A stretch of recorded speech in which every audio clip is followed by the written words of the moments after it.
اوکی، آخرین پنلیست امروز رفیق شهرزاد ارشدی عزیز هستند. رفیق شهرزاد فمینیست، سوسیالیست، عکاس، مستندساز، نمایشنامه نویس و پرفورمر.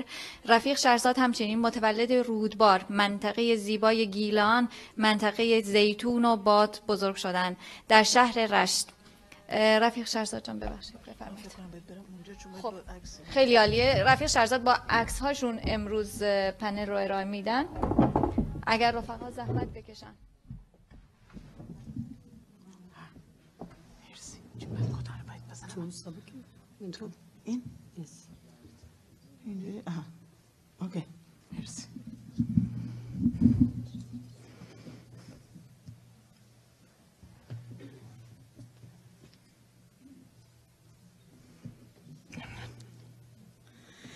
سلام رفقای عزیز، خیلی خوشحالم که اینجا در خدمت شما هستم. خیلی خوشبختم. دوستای قدیمی دیدم و خیلی چهره‌های جدید و دوستایی که رو اینترنت و روی سوشال میدیا باشون آشنا بودم اینجا میبینم. بسیار خوشبختم و قبل از اینکه شروع کنم دلم میخواد بگم که چقدر خوشحالم رفیق عزیز ما رخشنده بروری اینجا هستن پهلوی ما و این رفیق مبارز که من افتخار اینو داشتم که افتخار اینو داشتم با این سالهای قبل با ایشون مصاحبه کردم و یک فیلمی در مورد زنان مبارز کرد که همه متعلق به کومله بودن ساختم و خیلی خوشحالم که شما رو میبینم. برای شما به یاد احترام آنانی که در انتظار هیچ دست غیبی خارجی و نجات دهنده از بیرون نیستند، بلکه تنها به قدرت و باور خود متکی هستند. با احترام به زینب جلالیان که 14 سال است به دلیل آزادی خواهی در زندانهای ایران به سر میبرد. به یاد تمامی زندانیان سیاسی که در 43 سال گذشته در مقابل رژیم تاریک‌اندیش و ظالم حاکم بر ایران ایستادگی کردند. به کوههای کردستان فکر می کنم، به قندیل افسانه‌ای و آسوس سربلند، یادآور ساعتهای بی همتای نشستن پای صحبتهای زنان و مردان جوانی که برای آینده زیبا و انسانی حاضرند جان خود را فدا کنند. جوانها و جوانهایی که با همه وجودشان مهربان هستند و سخاوتمند. این روزها سخت دلتنگ کردستان و کوههایش، کوههای لبریز از شجاعت و مهربانی و از خودگذشتگی، سخاوت و تحمل. این روزها سخت دلتنگ گیلانم و جنگلهایش، سخت دلتنگ ایرانم.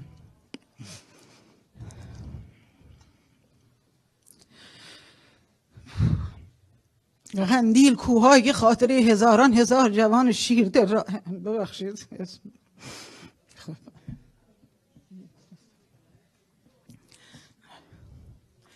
در قلب خود حفظ کرده است. به سفرهایم به مناطق کردستان فکر می کنم، سفرهایی که هر بار وقتی کوهها را ترک می کنم از خودم می پرسم آیا باز امکان دیدار خواهم داشت از آنجایی که به سرعت دارم پیر می شوم. سراغ عکس‌هایم که یادگار سفرهای کردستان هستند می روم و باز برای چندین و چندمین بار نگاهشان می کنم. صورتهای زیبا و مهربانی که با هر کدامشان در مدتی کوتاه انگار یک عمر دوستی داشتم. به چشمهای عمیق و مهربانشان خیره می شوند و داستانهایی را که برایم تعریف کرده‌اند را دوره می کنم. دلم بیشتر برایشان تنگ می شود. به حوالانم که در کوههای قندیل و آسوس ملاقات کردم فکر می کنم و نگرانم. به کوههای سربلند کردستان که چگونه بمباران بیرحمانه و غیر انسانی دولت‌های فاشیست ترکیه، ایران و سوریه را تاب می آورند. به دختران و پسران جوانم فکر می کنم، به قهرمانانی بی ادعا که داستانهایشان را باید گفت تا روزی فرا رسد تا دیگر جوانی برای فردای بهتر جان عزیزش را فدا نکند. مثل داستانهای زندگی جوانان شجاعی که در خیابانهای سراسر ایران از کردستان گرفته تا بلوچستان، الاهواز و جان عزیزشان را فدا می کنند تا آینده مهربان عادلانه بسازند. ژن آزادی، شعاری الهام گرفته از مبارزه زنان کرد در حداقل 3 دهه اخیر، شعاری که شیرین علم‌هولی بر دیوار سلولش نوشته بود و تنها با دهنین این شعار کم نظیر در قبرستان سقز بود که ایران به درکی عمومی و فراگیر رسید، به خردی جمعی و غیر قابل بازگشت.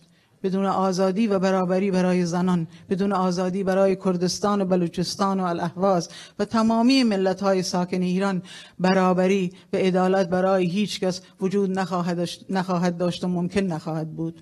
همان گونه که عمیقاً فکر می‌کنم تنها رهایی ما از بی‌عدالتی انقلابی است که جهان را برای تغییر واقعی به حرکت درآورد.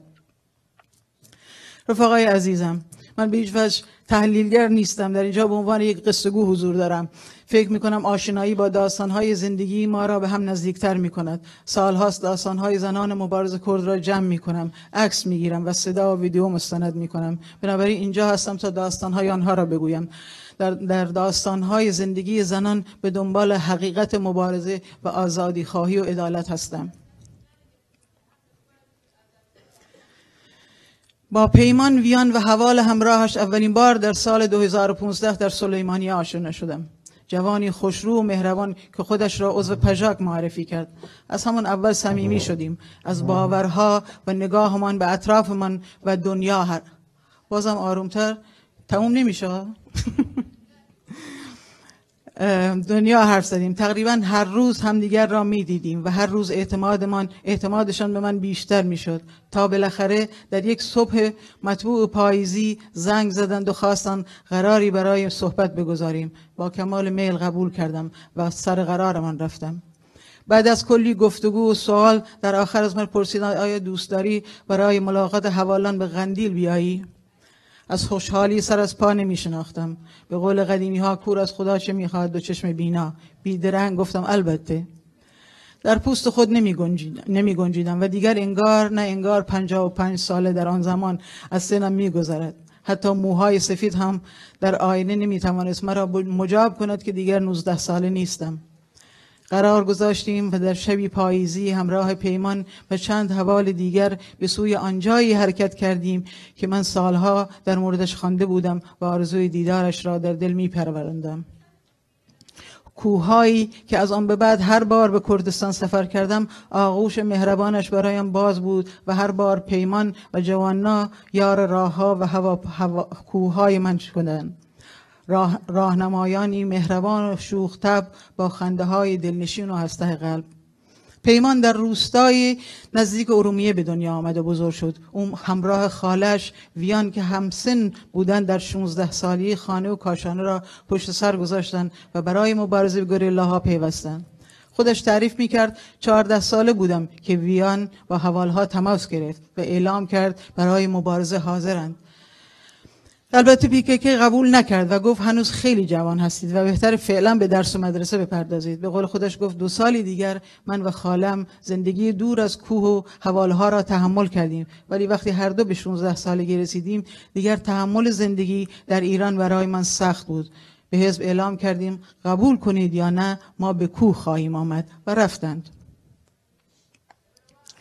پیمان از خالش ویان میگوید انسانی شجاع، شاعری فوق‌العاده و خواننده‌ای با صدای بهشتی. ویان در سال 2014 به روژاوا می رود تا در کنار مردم روژاوا علیه خشونت داعش و رژیم اسد مبارزه کند. ویان در درگیری رو در رو با داعشی‌ها جان خود را از دست می دهد. دردی بزرگ برای پیمان که عزیزترین و نزدیکترین انسان زندگیش را از دست داد. با صدای مهربان گفت درست من عزیزترین کسم را از دست دادم، ولی این درد مرا برای مبارزه جری‌تر کرده و میدانم اگر یک ویان شهید شد حتما صدها ویان دیگر راهش را ادامه خواهند داد. کاوانگا اگری را اولین بار در سال 2015 در کوههای منطقه آسوس دیدم. منطقه‌ای که چند ماه بعد از برگشت من به کانادا دولت ترکی به مدت 1 ماه شبانه روز آنجا را بمباران کرد. کاوانگا جوانی ساکت و پرکار بود. لحظه‌ای بیکار نمی نشست. در پاییز 2015 بیشتر از چند کلمه‌ای با او حرف نزدم. تنها از دور مرا نگاه می‌کرد و لبخند می‌زد. من هم تلاش می‌کردم مزاحمش نشوم، اما اجازه خواستم از او عکس بگیرم. در حالی که برای شام گروه سیب زمینی را قاچ قاچ می‌کرد عکسش را گرفتم. در آن روزها هرگز به فکرم هم خطور نمی‌کرد که چه به سر این دختر آمده. بهار 2018 وقتی همراه جوانان به کمپی در کوههای نزدیک پنجون رفتیم، در بین رفقا که از چپ و راست و بالا و پایین برای خوش آمد به ما می آمدن، صورت مهربان کماندار را شناختم. او بلافاصله مرا شناخت. او را در آغوش گرفتم و گفتم چقدر از دیدنش خوشحالم. گفت فکر نمی کردم مرا به خاطر داشته باشی.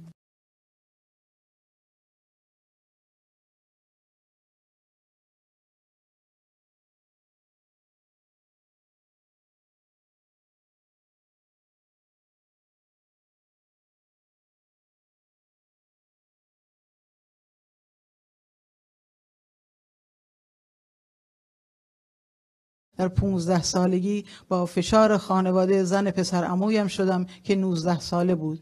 بعد از ازدواج صاحب دختری شدم. خانواده شوهرم مرا مورد آزار و اذیت قرار می‌دادند و چند باری برگشتم به خانه پدری و تقاضای طلاق کردم. زندگی سخت بود و خانواده شوهر دخترم را از من گرفتن و من هم ماندن در آن شرایط برایم امکان نداشت. با گوریلاها تماس گرفتم و آمدم کوه. در سال 2015 که مرا دیدی تازه ملحق شده بودم. خیلی وقتها به دخترم فکر می کنم و دلم برایش تنگ می شود. اما نمی خواستم دخترم ببیند مادرش یک زن توسری خور و ضعیف است. اوایل شاید سخت باشد، ولی مطمئنم وقتی بزرگتر شود حتما شرایط من را درک می کند و مطمئنم به من افتخار خواهد کرد که مبارزه را به جای سرپایین انداختن و حقیر زندگی کردن انتخاب کردم.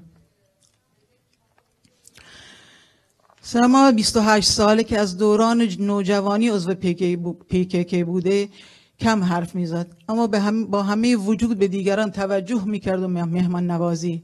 معمولا وقتی به سفرهای این چنینی میروم کم میخوابم. دلم میخواد از تمام لحظه ها برای دیدن و نفس کشیدن در آن فضا استفاده کنم. با وجودی که شب دیر خوابیده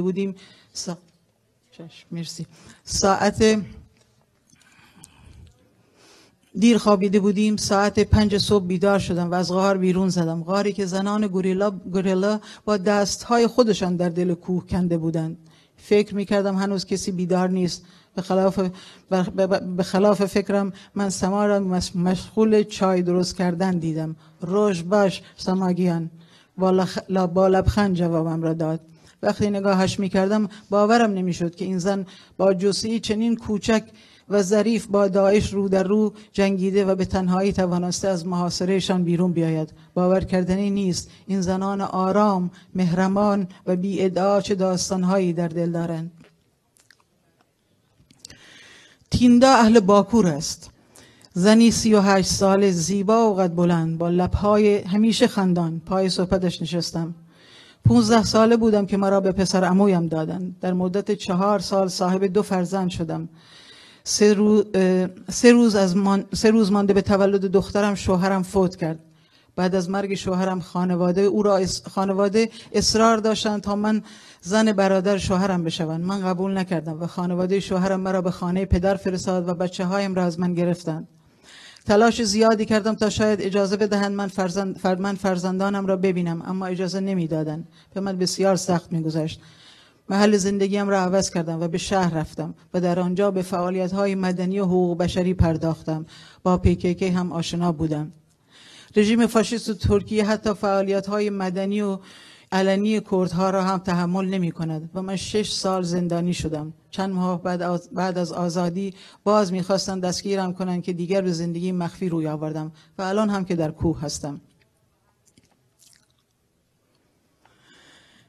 ریان شورش شاعر و مبارز اهل مهاباد است که در پاییز 2015 ملاقاتش کردم. خبر آمدن یک زن ایرانی با موهای سفید کمپ به کمپ رسیده بود و دختران نازنین زیادی 1 نفره یا 2 نفره یا در گروه‌های 2-3 نفره برای دیدن من به کمپ سر می‌زدند. بعضی‌هایشان از راه‌های دور و من چه لذتی از دیدنشان می‌بردم. مرحبا مرحبا چونی، بغل و 3 بوسه. انگار همهشان 1000 سال بود مرا می شناختند. ویان یکی از همین دختران مهربان بود که رنج ساعتها پیاده روی را به خودش روا داشته بود تا به دیدن من بیاید. او لیسانسش را در رشته علوم تربیتی تمام کرده و در مهاباد قبل از پیوستن به پژاک و پیکیک با سازمان حقوق بشر کردستان فعالیت میکرد و همچنین فعال حقوق زنان بود. بعد از حمله دولت ایران به سازمان‌های حقوق بشری دیگر جایی برای مبارزه مدنی برای ویان باقی نگذاشت و در سال 2006 به گوریلاها پیوست. بریوان سنا در روستایی در کردستان ایران به دنیا آمد و بزرگ شد. زیاد حرف نمیزد اما همیشه میخندید. مهربان و سخاوتمند. در 2018 مدتی را در کمپ کجار اکادمی گذراندم. بریوان همیشه در حال فعالیت بود. درباره ایران از او پرسیدم. گفت راستش شخصا مشکلی در خانواده نداشتم اما شرایط جامعه سخت بود و مخصوصا برای زنان. از طریق دوستی با نظرات رهبر آپو آشنا شدم و تصمیم گرفتم به حوالها بپیوندم. زندگی روزمره فایده‌ای برای من نداشت. باید مبارزه می‌کردم. بهار 2023 وقتی باز به کوهستان رفتم خبر پرواز بریوان مهربان را از رفیق پیمان شنیدم. او همراه با 7 حوال در بمباران کوههای آسوس توسط ارتش فاشیست ترکیه در تابستان 2020 به قتل رسید. حوالی میگفت به عنوان زن در ایران تاریخ گمشده‌ای داریم. به گوریلاها پیوستم، به کوه آمدم تا تاریخمان را زنده کنیم، سربلند زندگی کنیم، لبریز از معنا. می‌خواهیم حتی مرگمان هم معنا داشته باشد. روژالات همراه نوژین و میسا در یک صبح زیبای پاییزی بعد از 4 ساعت پیاده در کوهها برای دیدن من به کمپ در منطقه آسوس که من آنجا بودم آمدن. لبریز از شور جوانی و بود و کنجکاوی.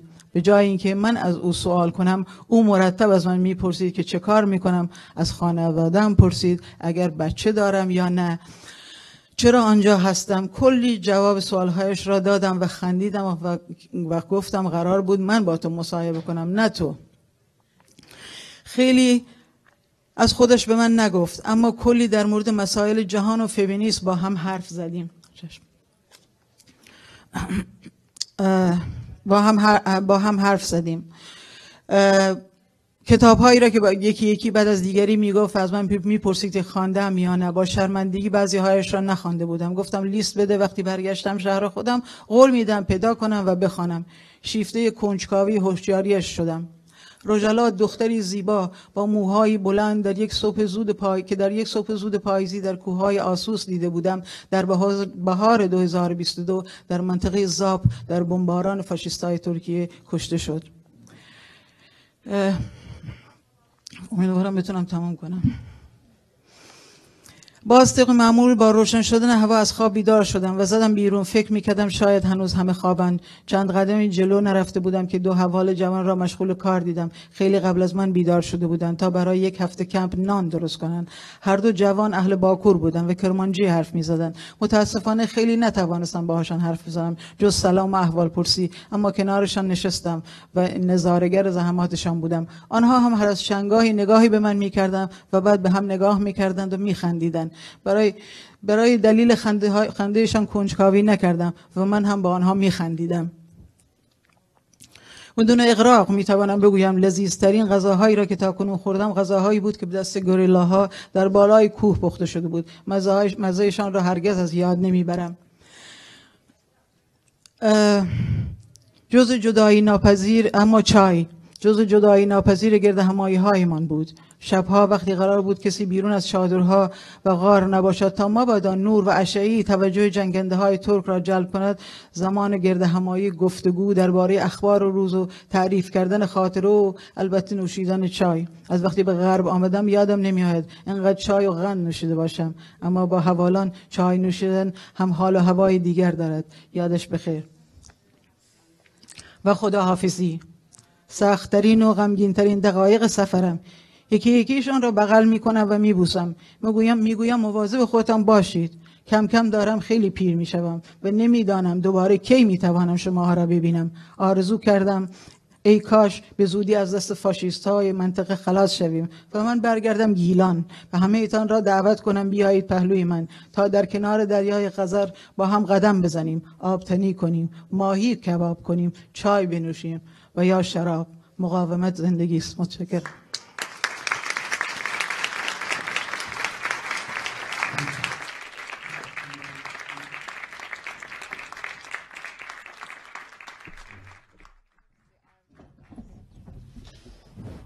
بسیار سپاسگزاریم رفیق شهرزاد جان، عالی بود، لذت بردیم.